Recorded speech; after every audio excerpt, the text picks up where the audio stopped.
Boa noite, irmãos. Graça e paz. Vamos orar mais uma vez? Pai, nós te agradecemos por essa noite, ó Pai. Nosso desejo é que tudo que nós já fizemos aqui, ó Pai, seja de coração, ó Pai, um culto racional ao Senhor, ó Pai. Nós queremos continuar ouvindo a Tua voz, ó Pai. Por isso, fala conosco através da Tua palavra, ó Pai.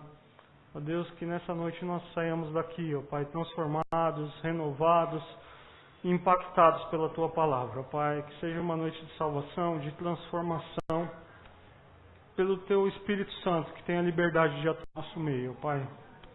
Ó Pai, queremos ouvir a Tua voz, ó Pai. Que nesse momento, ó Pai, o Senhor fale aos nossos corações. Essa é a minha oração, em nome de Jesus. Amém. Nosso tema do mês de julho é Igreja, o time de Jesus. Nós, domingos, desde o primeiro domingo de julho, nós estamos falando com base nesse tema. E nós vimos que nós somos a Igreja de Cristo, portanto, nós jogamos no time de Jesus. E eu gostaria de aproveitar esse momento, antes de dar continuidade aqui, mas parabenizar, porque no final de semana eu vi o nosso time jogando. Né? Não pude estar aqui, mas nas fotos eu vibrei quando eu vi as posições e um time em campo impactando e transformando a cidade de Jandira. E isso nos faz vibrar, porque isso é a Igreja de Cristo. Isso é a igreja mobilizada, onde cada um atua, no berçário, na recepção, aqui no louvor, no teatro, nas salas, enfim, essa é a Igreja de Cristo Jesus. E nós somos chamados e somos escalados para atuar nesse time. E isso não é somente uma vez por ano, quando tem a EBF. A gente vibra com isso, mas é constante, porque o jogo não terminou. Sabe um campeonato de pontos corridos? Ele continua. A gente sabe que a vitória é certa lá no final, porque Jesus já nos deu a vitória, mas tem que continuar o jogo. Então parabenizo vocês, Elias, Sônia, toda a equipe que coordenou, porque nós vimos um time entrar em campo e jogar e atuar e vestir a camisa. Isso foi muito bom. Não estive aqui, mas eu vi as fotos e vibrei quando eu vi as fotos. Nós vivemos da segunda quinzena de junho, mais ou menos, até o final aqui da primeira quinzena de julho, nós vivemos um negócio chamado Copa do Mundo. E isso mobiliza. A Copa do Mundo ela é interessante porque ela mobiliza as nações. Né? Aqui no Brasil, até mesmo aquele camarada que não gosta de futebol, na Copa do Mundo ele é um cara que sabe dar palpite sobre alguma coisa. Nunca assiste futebol, não conhece nada de futebol, mas na Copa do Mundo ele é um torcedor. E aí ele quer opinar sobre isso. Somos apaixonados por futebol, vibramos futebol, gostamos de futebol. E eu estava brincando com o pessoal lá atrás que os pregadores aqui, na sua maioria, são péssimos em futebol. Que eu conheço o Leandro, sei do Cris, o pastor brinca. Mas eu sei que nós somos péssimos em futebol, mas gostamos. Né? Assistimos, eu no caso assisti já, agora não assisto tanto. Mas na Copa do Mundo nossos olhares voltaram para isso. Então paramos, comentamos, né? Questionamos algumas escalações, enfim. E obviamente a Copa teve apenas um campeão, que nós conhecemos a semana passada. Mas algo que é interessante na Copa do Mundo, e eu tenho certeza que todos os times treinaram para estar ali. Alguns mais, outros menos, alguns com umas técnicas mais desenvolvidas, com melhores estruturas, outros menos, mas todos treinaram para estar naquele momento, para disputar os jogos da Copa. No futebol, é no momento dos treinos, eu fiz uma pesquisa, obviamente, onde as principais conclusões são tiradas, como a identificação de talentos particulares, a organização de formações vivas e ofensivas, a preparação de bons cobradores de falta. Outra função no treinamento no futebol é o desenvolvimento das habilidades individuais e o entrosamento geral do grupo. O talento individual de um atleta pode ser o diferencial de um bom time. Entanto, sem harmonia, comunicação e planejamento, trabalho nenhum vinga. Para que tudo funcione de forma organizada em prol da equipe inteira, os treinos diários são indispensáveis. O treino também serve para desenvolver o esquema tático de um time, criando táticas para levar a um alvo, ao mesmo tempo em que devem proteger o próprio alvo das investidas do adversário. Então os times treinam. É interessante quando a gente vê, por exemplo, grandes craques de futebol, cobradores de falta, né? A gente tem um jogador aqui, né? Então me perdoe se eu falei alguma coisa que não estava dentro do contexto. Mas quando a gente, aqueles craques dando entrevista, e a gente vê notícias assim nas entrevistas, ele era o cara que ficava depois do treino treinando cobranças de falta, porque ele sabe a importância do treinamento, então ele fazia muito mais que os outros. E a temática dessa noite é a igreja, o time de Jesus, um time que treina. Nós estamos nesse mês utilizando o futebol para fazer uma analogia, ou seja, uma relação de semelhança com a igreja. Porque é interessante, porque assim como no futebol, que é um esporte em equipe, a igreja é uma comunidade. Assim como no futebol cada um tem uma função em campo, na igreja cada um tem o seu dom. Assim como no futebol o time treina e segue a orientação de um técnico, na igreja nós seguimos a orientação do nosso técnico maior, que é Jesus. Assim como no futebol o alvo é a vitória, para isso que todos têm que estar unidos em prol da mesma causa, a igreja só consegue realizar com sucesso sua missão, se houver unidade e esforço comum. Então nós podemos ver semelhanças, podemos fazer uma analogia entre os dois. Mas na nossa linguagem, assim como no futebol e na nossa linguagem comum, treino está sempre ligado a um meio de instrução, a uma observação, a uma prática, a uma disciplina, onde os treinados aprendem a se aperfeiçoar ou a fazer alguma coisa. Mas nas páginas do Novo Testamento é diferente, porque está muito mais ligado à forma de pensar e do viver cristão. Está muito mais daquilo que nós chamamos de discipulado, aquilo que nós chamamos de caminhada com Deus, aquilo que nós chamamos de vida transformada.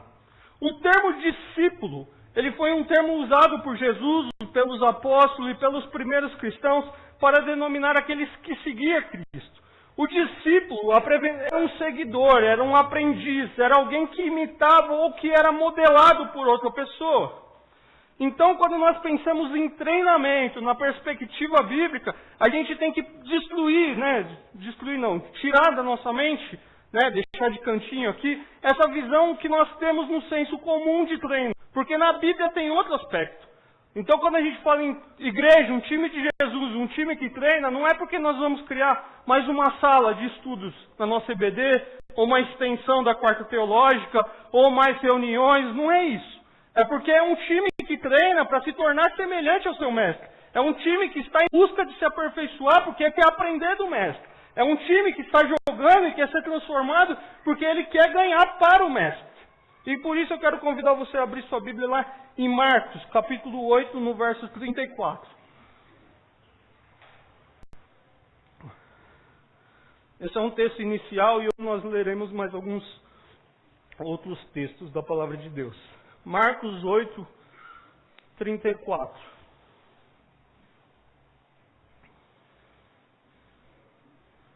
Diz assim a palavra de Deus.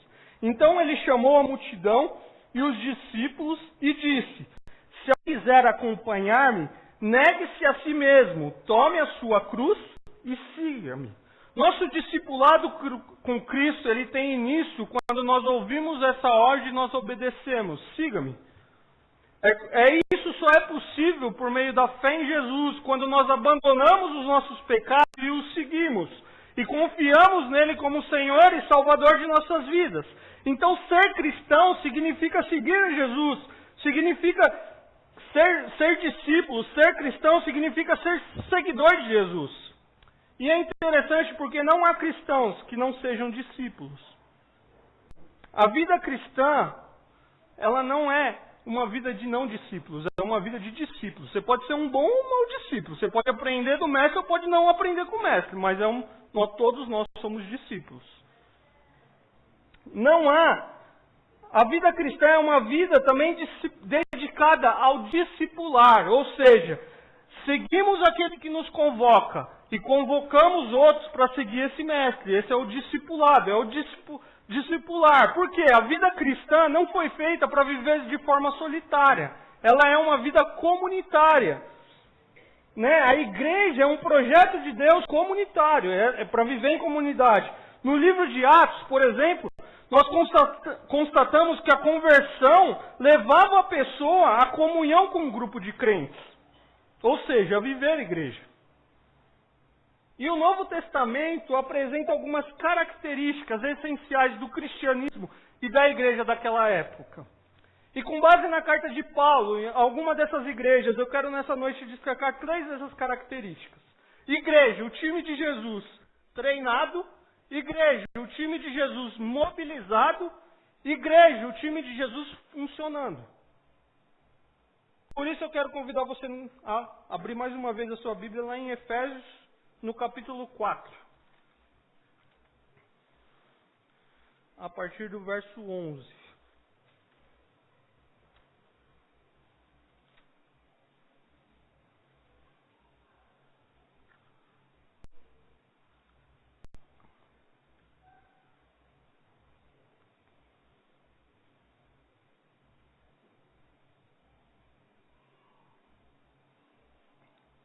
E ele designou alguns para apóstolos, outros para profetas, outros para evangelistas e outros para pastores e mestres, com o fim de preparar os santos para a obra do ministério, para que o corpo de Cristo seja edificado, até que todos alcancemos a unidade da fé e do conhecimento do Filho de Deus e cheguemos à maturidade, atingindo a medida da plenitude de Cristo. O propósito é que não sejamos mais como crianças, levados de um lado para o outro pelas ondas, nem jogados para cá e para lá por todo o vento de doutrina e pela astúcia e esperteza de homens que induzem ao erro. Antes, seguindo a verdade em amor, crescemos em tudo naquele que é o cabeça, Cristo. Dele todo o corpo ajustado e unido, pelo auxílio de todas as juntas, cresce e edifica-se a si mesmo em amor, na medida em que cada parte realiza a sua função. Paulo, escrevendo aqui para a igreja de Éfeso, ele começa a designar alguns dons específicos que Deus deu aos homens. Ele cita alguns deles, 4 aqui: apóstolos, profetas, evangelistas, pastores e mestres. Os apóstolos, né, isso é importante a gente ressaltar porque hoje tem muita bagunça com esses nomes, né? Por isso eu vou ressaltar o que significa cada um desses. Apóstolos, profetas, evangelistas, pastores e mestres estão dentro do que a gente usa. Um apóstolo é alguém comissionado, ou seja, alguém chamado por Deus para fazer alguma coisa. Os apóstolos tinham de ter 3 qualificações principais. Primeiro, conhecer pessoalmente a Cristo. Segundo, ser testemunha titular da sua ressurreição, ou seja, ele viu Jesus ressuscitando. E terceiro, ter um ministério autenticado com milagres especiais. Ou seja, nesse sentido, nós não temos mais apóstolos. Então, quando você vê alguém se destacando aí, sou apóstolo, tal, dentro do sentido bíblico, nesse sentido é uma mentira, é uma farsa, porque a Bíblia não dá base para isso. Num sentido geral, todos nós fomos chamados para ser enviados, então todos nós seríamos apóstolos, nesse sentido. Então, apóstolos, no nosso contexto, a gente precisa se atentar, porque tem muita gente se denominando apóstolo que, num sentido bíblico, não é um apóstolo. Então, a Bíblia diz, Paulo, escrevendo a Éfeso, diz, e Deus deu os dons específicos, alguns para apóstolos, aí ele diz, outros para profetas. E os profetas não é apenas aqueles que previam, tinham mensagens sobre o futuro, mas, sobretudo, aqueles que proclamavam a palavra de Deus.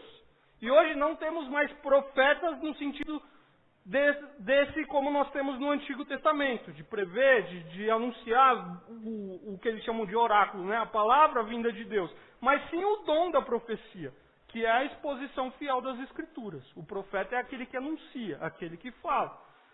Aí Paulo fala, mas Deus também deu alguns para evangelistas. Então os evangelistas eram os missionários itinerantes, e todos nós também temos a obrigação de fazer a obra evangelística. E Paulo também fala, então Deus deu alguns para pastores e mestres. E aqui é um ofício com dupla função, ou seja, todo pastor é mestre, tem que ter o dom de ensinar, mas nem todo mestre é pastor. Todo pastor precisa ensinar, tem que ter o dom do ensino, mas nem todo aquele que tem o dom do ensino é pastor. Deus chama alguns para ser pastores e mestres. Então um pastor, ele exorta. E Paulo então fala assim, Deus concedeu o dons para algumas pessoas. Para quê? Qual a finalidade disso? E aí ele vai falar, para preparar os santos para a obra do ministério.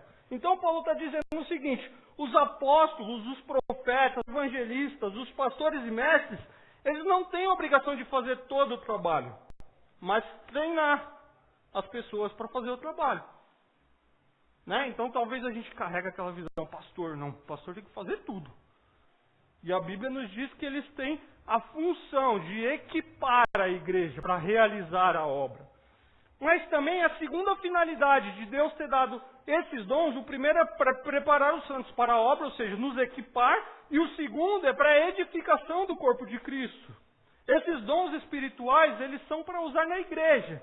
A igreja vai sendo construída, vai sendo edificada à medida que cada membro utiliza o seu dom individual. Então as pessoas são equipadas, são preparadas para que cada um exerça a sua função. E a igreja vai sendo constituída, a igreja vai sendo edificada, a igreja vai crescendo, a igreja vai sendo transformada, a igreja vai se tornando semelhante de Cristo. Isso é um treinamento. Isso é algo que vai ocorrendo. A finalidade desses dons, porque os santos, eles sendo preparados para a obra, a edificação do corpo de Cristo, é para o crescimento espiritual da igreja. E aí Paulo ele fala assim, até que todos alcancemos a unidade de fé, a semelhança com Cristo.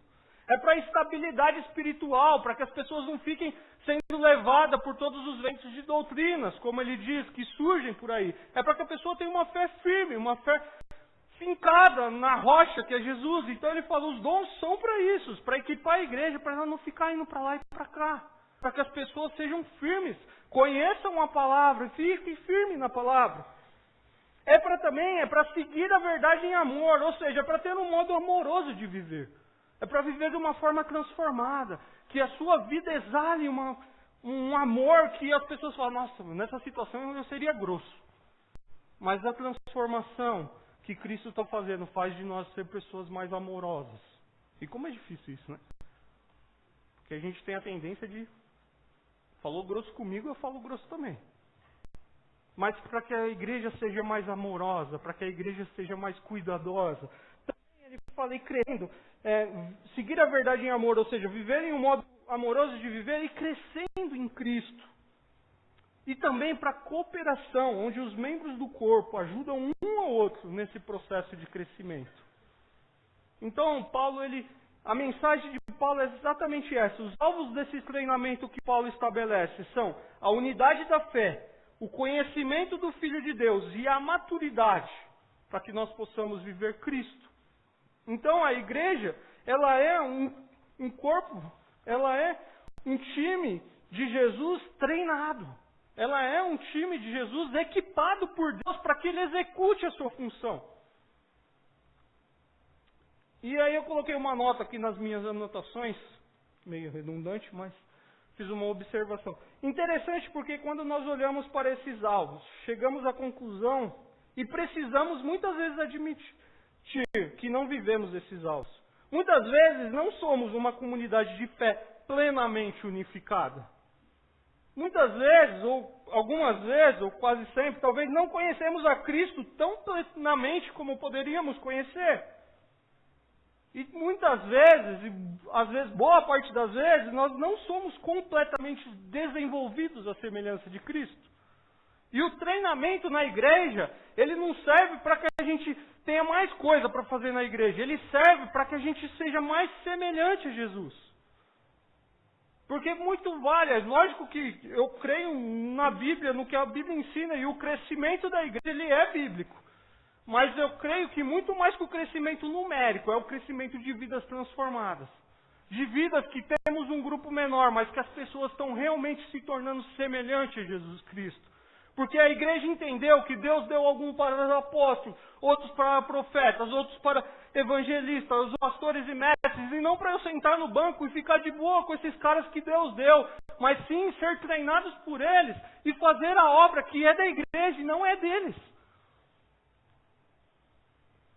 E Jesus nos convoca para isso.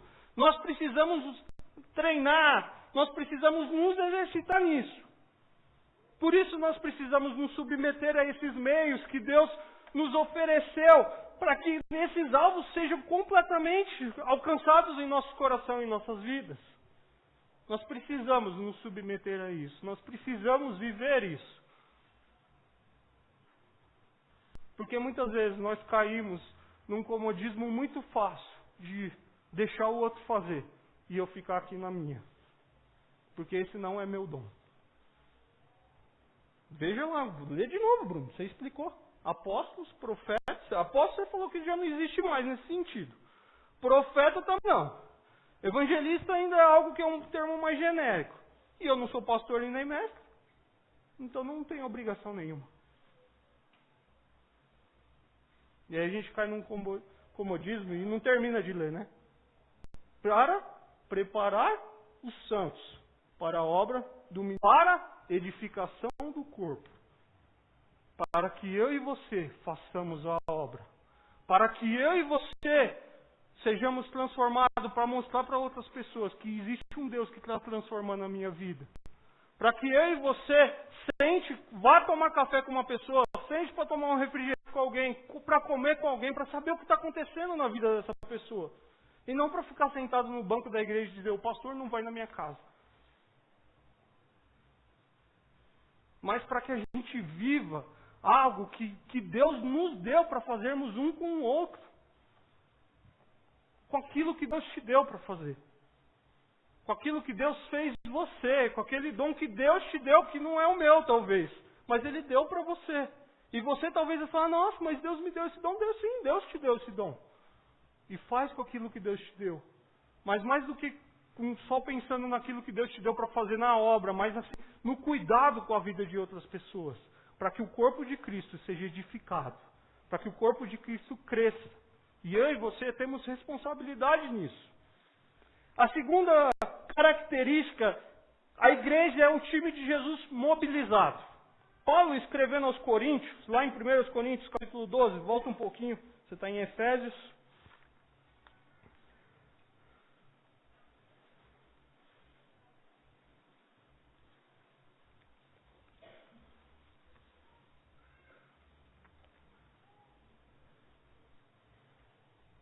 1 Coríntios capítulo 12, a partir do verso 14.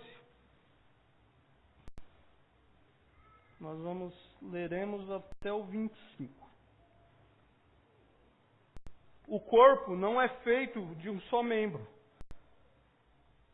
mas de muitos. Se o pé disser, porque não sou mão, não pertence ao corpo, nem por isso deixa de fazer parte do corpo. E se o ouvido disser, porque não sou olho, não pertence ao corpo, nem por isso deixa de fazer parte do corpo. Se todo o corpo fosse olho, onde estaria a audição? E se todo o corpo fosse ouvido, onde estaria o olfato? Deus dispôs a cada um dos membros no corpo segundo a sua vontade. Se todos fossem um só membro, onde estaria o corpo? Assim há muitos membros, mas um só corpo. O olho não pode dizer à mão, não preciso de você. Nem a cabeça pode dizer aos pés, não preciso de vocês. Ao contrário, os membros do corpo que parecem mais fracos são indispensáveis. E os membros que pensamos serem menos honrosos, tratamos com especial honra. E os membros que em nós são indecorosos, são tratados com decoro especial. Enquanto os que em nós são decorosos, não precisam ser tratados de maneira especial. Mas Deus estruturou o corpo, dando maior honra aos membros que dela tinham falta, a fim de que não haja divisão no corpo, mas sim que todos os membros tenham igual cuidado uns pelos outros.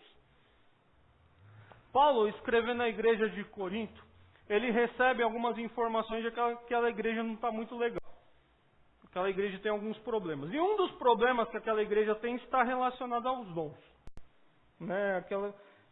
Parece que está correndo meio que uma desordem ali, um abuso referente ao uso dos dons. E o problema é que alguns consideravam os seus dons inferiores e sem importância. Alguns dons que eles consideravam mais espetaculares, por exemplo, como o de línguas, que é citado em Coríntios, era exaltado na igreja. E aqueles que não possuíam esses dons sentiam-se inferiores. E aí os caras ficavam meio amedrontados e tinham um problema ali na igreja. Então Paulo ele utiliza nesses versos uma metáfora para descrever a igreja como um organismo que ele é funcional, de muitos membros, onde todos são essenciais, estão interrelacionados e mutuamente contributivos. E aí Paulo apresenta 3 fatos que são necessários nesse corpo de Cristo. O primeiro é que precisamos um dos outros. O segundo é que nós somos diferentes um dos outros. E o terceiro é que temos que cuidar um dos outros. Então Paulo ele vai dizer, essa conexão de interdependência desses membros, elas são tão essenciais para a saúde e funcionamento do corpo, que não é possível dizer, eu não preciso de você. Não é possível dizer, eu sou capaz de funcionar por mim mesmo sem você. E não é possível dizer, eu cresci de tal forma que eu não preciso de você. Porque Paulo coloca uma relação de interdependência. Então Paulo fala assim, nós precisamos um dos outros. E Paulo usa alguns órgãos do corpo e fala assim, se um disser por outro, eu não sou você e por isso eu não vou, ele não sai do corpo, porque ele está no corpo. Então nós dentro desse contexto, como igreja, nós precisamos um dos outros. Eu preciso do Leandro. Eu preciso do Gessé. Nós precisamos caminhar juntos, nós precisamos andar juntos, nós precisamos um do outro. Mas também eu sou diferente do Leandro. Eu sou diferente do Gessé. Mas nós precisamos viver junto com as nossas diferenças. E às vezes é bom a diferença, não é? Às vezes é ruim, mas às vezes é bom. Porque pega aquele dia que você não se suporta. Você fala, não é possível que eu sou desse jeito. Aí tem um cara diferente que vai lá, calma a situação, tal. Mas é bom ter pessoa diferente. A gente olha e fala, é bom demais. Porque a gente fica às vezes naquela adrenalina e tal, daí a gente fala, fui eu que fiz isso. Mas eu também tenho que cuidar do Leandro. Eu também tenho que cuidar do Gessé. Mesmo nós eu preciso dele. Eu preciso cuidar deles, mesmo sendo pessoa gente. Essa é a dinâmica da igreja. É o corpo de Cristo em movimento. É o corpo de Cristo em ação. Mas com uma dinâmica que Deus fez e estabeleceu para a sua igreja. Isso é lindo. Embora seja complicado, mas é lindo.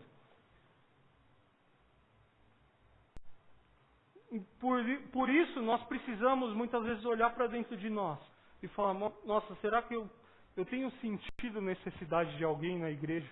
Ou será que eu tenho vivido um evangelho individualista? É eu e Deus. Curto umas mensagens lá no YouTube. E tem uns pregadores bons lá, né, de algumas igrejas, e às vezes é bom de ouvir, melhor que eu, com certeza. Tem uns pregadores que eu escuto lá no YouTube, né? Às vezes eu ligo lá na internet, eu participo de um culto, e aí isso vira algo, porque é eu e Deus. Eu não preciso da igreja. Eu não preciso de outra pessoa. Não, alguém falar comigo que eu estou errado, para com isso, é eu e Deus. Uma pessoa mais velha falar para mim, Bruno, não vai por esse caminho porque eu já cometi esse erro. Para com isso, é eu e Deus. Meu. Você cometeu porque era a sua época, não é a minha época. E aí Paulo fala, não é essa a dinâmica da igreja. Deus colocou pessoas diferentes. Deus deu variedades de dons.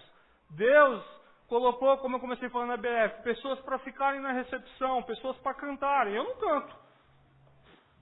E graças a Deus por isso, que seria uma negação. Pessoas para interpretar libras. É dons que Deus concede para a edificação, para o crescimento. E por isso eu não posso olhar para o outro e falar, eu não preciso de você. Por isso eu não posso olhar para o outro, e às vezes eu não falo, mas eu penso, e às vezes eu demonstro com as minhas atitudes, eu sou diferente de você e eu não suporto caminhar com você. A gente não fala. Alguns são mais corajosos e falam, mas outros pensam. E aí Paulo fala, a dinâmica da igreja é isso. Precisam um do outro. São diferentes e tem que cuidar um do outro. Assim como no futebol, cada jogador tem uma função em campo. Na igreja, as pessoas exercem diferentes ministérios. Na igreja, nós estamos juntos na mesma fé, mas no funcionamento dela, cada um exerce um trabalho ou um ministério. Cada um tem uma posição, cada um veste uma camisa, cada um um número da camisa. Um é zagueiro, um é goleiro, um é atacante. Um está no meio de campo, um é lateral, está armando jogada. Cada um tem uma posição. E quando alguém deixa de exercer a sua posição, fica aquele vazio no campo. Um time de futebol com um a menos. É legal de assistir? Tem vantagem? Por quê? Porque a tática do time perdeu. O treinador tem que rearmar o time ali de tal forma porque está faltando alguém. E na igreja, quando eu sou orgulhoso, quando eu falo não preciso de ninguém, quando eu falo, o meu dom é superior aos outros, quando eu me acho o cara, vai ficar um buraco lá dentro, porque ninguém vai querer conviver. Ou porque às vezes eu estou dodói com as pessoas e eu falo, não vou mais exercer. E aí fica aquele buraco lá, e aí aqueles que Deus capacitou para treinar, para fazer aquilo, o time entrar em campo, para fazer o time jogar, tem que mudar a tática, porque falta gente. Mas o que eu agradeço a Deus é que a igreja é de Cristo. Então é Ele que repõe os jogadores. Porque se fosse por nós, seria dureza. Precisamos um dos outros para dar movimento a este time. Não conseguimos imaginar um time de futebol com um jogador apenas. Da mesma forma, não dá para ser igreja pensando só no indivíduo, pois a razão de ser dela é um envolvimento comum, é algo comunitário. Quando eu tinha...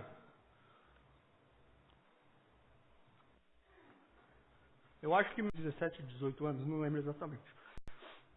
Eu cresci em Barueri. E aí lá em Barueri tem muito essa dinâmica de esportinha na época, né? Das quadras de futebol. Então eu pegava ofício para jogar e tal, e a gente ia muito pegar ofício para jogar.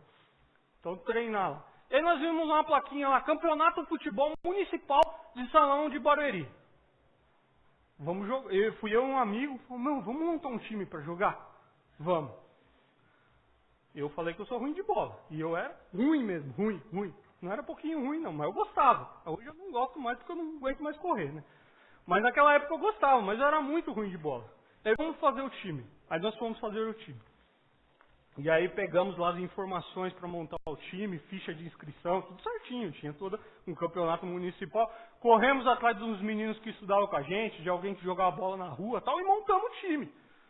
Só que chegou na hora de inscrever o time, a gente não tinha se atentado a um detalhe. Acho que foi ali no último dia, precisava de um treinador. E aí o menino que estava comigo, ele olhou para mim, eu olhei para ele. O cara jogava muito mais que eu, e a gente não tinha muita opção. Daí eu fui o treinador do time. Horrível.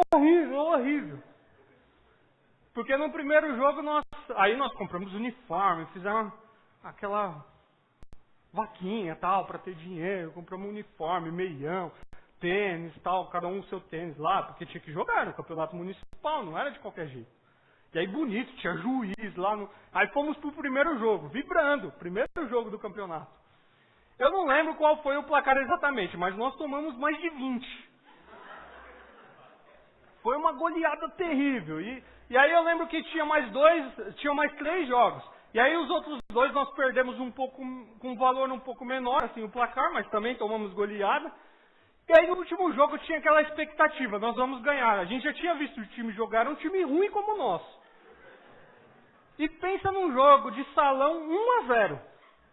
Foi esse jogo. Mas não aquele jogo lá e cá, não, é um jogo feio. E nós nem ganhamos o prêmio ainda do time mais disciplinado, porque os meninos ficavam nervosos, tivemos expulsão e perdemos até o prêmio do time mais disciplinado. Que experiência para mim. Sabe por quê? Como era difícil para mim? Porque os meninos ficavam, tudo da minha idade, ficavam, Bruno, eu vou jogar. E eu era o técnico do time, eu falava, você não vai jogar. Quando eu colocar, eu era marrento, eu era o técnico. Tinha que ter ordem no time. E às vezes eu não punha de birra, tinha o cara que era bom, que eu sabia que ele ia pelo menos melhorar um pouquinho, mas não punha. Mas era um time que era um catadão, era um time que não tinha um treinador que tinha experiência para aquilo, era um time de pessoas rosas, onde cada um queria entrar e resolver. E não é assim a igreja de Jesus. A igreja de Jesus é um time que Jesus capacita as pessoas, é um time que Deus capacita as pessoas. O problema é que nós somos como o Bruno, treinador lá no time. O problema é que nós somos como os meninos que jogavam comigo. Queremos ser o cara. Queremos resolver. Aí Deus fala, não é assim não. Sou eu que resolvo. Sou eu que capacito. Sou eu que moldo. Sou eu que treino. Sou eu que santifico. Sou eu que chamo. Sou eu que dou essa diversidade. Porque isso é a igreja. O problema é que a gente é como esse time de futebol que eu treinei. Muitas vezes. Somos orgulhosos demais. E queremos viver um evangelho distante daquilo que Deus deseja para nós. Algumas vezes agimos assim. Queremos resolver, e nesse anseio de desprezar as outras pessoas que Deus tem colocado ao nosso lado. Muitas vezes nós somos individualistas, nós não conseguimos entender essas diversidades e achamos que nós conseguimos caminhar sozinhos. Quando agimos assim, o que nosso caminho é pedir perdão. Foi muito ruim para mim aquele campeonato, mas foi uma experiência para mim olhar para dentro de mim mesmo e falar, tem orgulho aí dentro. Porque você não quer colocar os caras para jogar, e eu não colocava mesmo. Mas eu era o técnico. E na igreja de Jesus não é assim. Na igreja de Jesus a gente tem que deixar aquilo que tem dentro de nós aos pés da cruz, para que a gente consiga viver essa beleza que é a igreja. A terceira característica, a igreja é o time de Jesus funcionando. Abre lá comigo em Colossenses, vai para frente um pouquinho. Colossenses capítulo 3.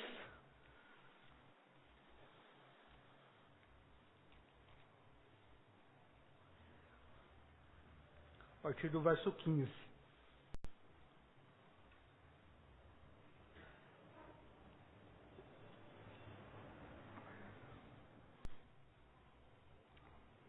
Diz assim: que a paz de Cristo seja o juiz em seu coração, visto que vocês foram chamados para viver em paz, como membros de um só corpo. E sejam agradecidos. Habite ricamente em vocês a palavra de Cristo. Ensinem e aconselhem-se uns aos outros, com toda a sabedoria, e cantem salmos, hinos e cânticos espirituais com gratidão a Deus em seu coração. Tudo o que fizerem, seja em palavra ou em ação, façam em nome do Senhor Jesus, dando por Ele graça a Deus Pai. Paulo vai para a igreja de Colosso. Colosso é uma igreja que estava com algumas heresias, algumas coisas surgindo ali no meio, e fala assim, ó, ao invés de uma atitude de amargura e de contenda entre vocês, que exista uma atitude de paz. E que essa atitude de paz é aquela que somente Cristo pode dar. E que essa atitude deve governar como um juízo, como um hábito em todos os relacionamentos humanos de vocês. E o viver dessa forma que Paulo está dizendo, ele está ligado ao domínio de Cristo na sua vida. Viver isso, e eu confesso, meus irmãos, que lendo isso aqui, eu falo, vou ser sincero com vocês. Eu pensei num primeiro momento, eu viver isso aqui é uma utopia. Mas eu viver isso aqui, se eu deixar a palavra de Cristo habitar em mim e me transformar, é uma realidade, porque é o plano de Deus para a igreja. É o plano de Deus para esse time. Então ele fala, o viver dessa forma está associado ao domínio da mensagem de Cristo, do Evangelho nos nossos corações. E esse domínio de Cristo que permitia que eles ministrassem uns aos outros e compartilhassem da sabedoria que Deus estava dando. É a presença de Cristo na vida deles. Era a vida deles transformando o caráter e as atitudes deles, que dava condições de cantarem salmos, hinos e cânticos espirituais. E é só isso que nos dá condições para isso. Esse é o retrato de uma comunidade, de uma igreja alegre, mutuamente edificada, adoradora, centrada e grata a Deus. E esse é o desafio para a igreja hoje. Esse é o desafio para a nossa igreja. Esse é o desafio para a minha vida como igreja. Uma comunidade alegre. Esse não é tão desafiador, mas mutuamente edificado. Esse já é mais desafiador. Adoradora. Esse é desafiador. Centrada na palavra. Grata a Deus. É isso que Deus deseja para a sua igreja. Paulo vislumbra um corpo de Cristo bem preparado, com a palavra de Deus habitando no seu coração. Portanto, fazer o que Deus planejou para o corpo de Cristo. Ou seja, o que Paulo diz? Instrui e aconselhe-se uns aos outros. É isso que Deus planejou para o corpo. Instrução e aconselhamento. Ensino e aconselhamento. Ensino da palavra, ensino de falar, não vai por esse caminho. Ensino de pessoas mais experientes, que às vezes não é líder na igreja, e fala, não, eu não posso falar porque eu não sou líder, mas tem uma experiência de vida, e que precisaria, por exemplo, me ensinar.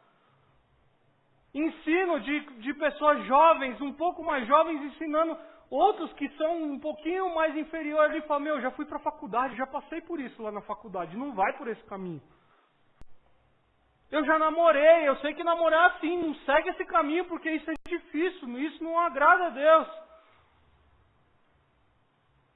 E aí Paulo fala assim, é a palavra de Deus habitando no coração que vai nos mover a viver dessa forma. Aos casais que têm mais anos de casamento, olhar para aqueles que têm menos tempo de casamento e falar, persiste, vale a pena, esse é o ideal de Deus para o casamento.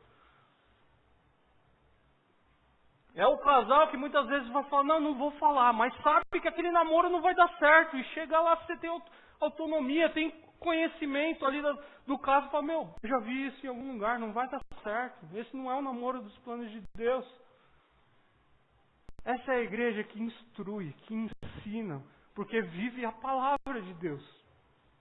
É a igreja que aconselha um ao outro, fala, tá difícil, né? Vem aqui, vamos orar junto. Vamos ver o que a Bíblia diz sobre como viver crise em relação a isso. Como superar a crise que você está vivendo em relação a isso. Aconselhamento. Não, mas eu não sou professor, então não posso ensinar. Mas eu não sou conselheiro. Veja o que Paulo diz. Verso 16. Habite ricamente em vocês a palavra de Cristo. Ensinem e aconselhem-se uns aos outros. Então Paulo ora assim e fala, se você for conselheiro, você ensina.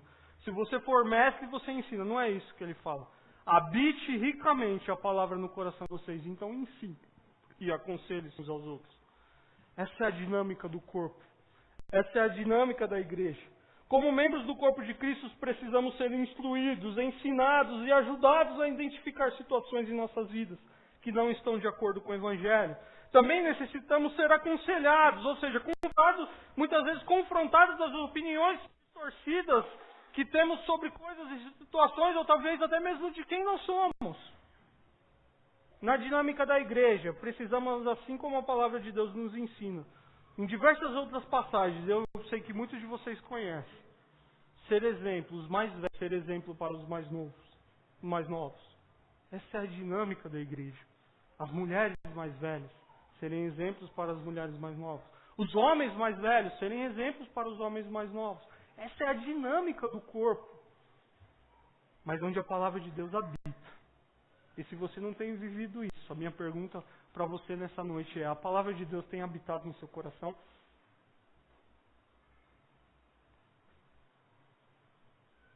Quero caminhar para a conclusão. E vou ressaltar que treinamento na Bíblia não está ligado às práticas de como fazer as coisas, mas está ligado à forma de pensar e do viver. Não está ligado à habilidade. Não está ligado a competências específicas. Está ligado a como você vive. Como tem sido a sua vida. Esse treinamento, o resultado, como a gente avalia esse treinamento? Como a gente avalia se o jogo está legal? É quando as pessoas estão crescendo em conhecimento da vontade de Deus.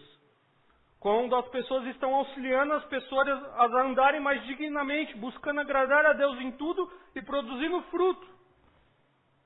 É quando a palavra de Deus é ensinada, crida, e as pessoas estão sendo transformadas. Se a gente tem feito isso, estamos no caminho certo. Se não temos feito, precisamos rever a nossa tática, os nossos fundamentos do treinamento. Porque talvez não tenha sido eficiente. Sei que como igreja temos feito isso. Temos buscado fazer isso. E convidamos você, membro dessa igreja, a viver isso. Porque esse é o desejo do nosso coração. membros transformados, crescendo e parecendo cada vez mais com Jesus Cristo. Igreja, o time de Jesus, treinado e funcionando. Essa é a dinâmica bíblica para a igreja. Qual é a sua posição nesse time? Mas ainda eu tenho uma pergunta anterior. Você faz parte desse time? Talvez você chegou aqui, talvez você tenha nos visitado. E eu quero dizer para você que o convite de Jesus para nós é que nós participemos desse time. Que você participe desse time. Ele já separou a sua camisa ali, ó. O seu número, o seu tamanho, lavada por Ele, pelo sangue dele, transformada por aquilo que Ele já fez para perdoar os seus pecados e falar, essa é sua.